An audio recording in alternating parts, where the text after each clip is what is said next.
Bonjour à tous, dans cette vidéo nous allons voir comment calculer l'espérance d'une variable aléatoire.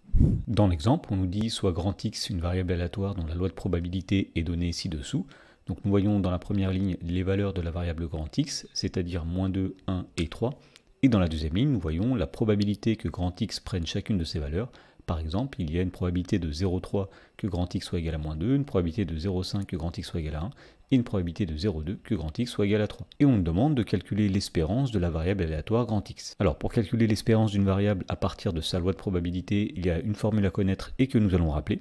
Alors si grand X est une variable aléatoire définie sur un univers grand oméga qui prend les valeurs x1, x2, etc., xn, avec les probabilités respectives P1, P2, etc., Pn, eh bien l'espérance de grand X, c'est le nombre qu'on note grand E de grand X, qui est égal à, donc E de grand X, c'est P1 fois x1 plus P2 fois x2, etc. plus Pn fois xn. Autrement dit, l'espérance, c'est la première valeur multipliée par la probabilité que grand X prenne cette valeur, plus la deuxième valeur multipliée par la probabilité que grand X prenne cette valeur, etc.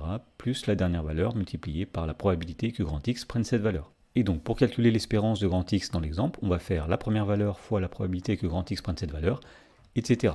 Autrement dit, l'espérance de grand X, c'est-à-dire E de grand X, ce sera donc 0,3 multiplié par la première valeur, c'est-à-dire -2, plus 0,5 multiplié par la deuxième valeur, c'est-à-dire 1, plus 0,2 multiplié par la troisième valeur, c'est-à-dire 3. Et donc on en déduit que l'espérance de grand X est égale tout d'abord à moins 0,6, plus 0,5 fois 1, c'est-à-dire 0,5, plus 0,2 fois 3, c'est-à-dire 0,6. Et lorsqu'on fait moins 0,6 plus 0,5 plus 0,6, on trouve finalement que l'espérance de grand X est égale à 0,5.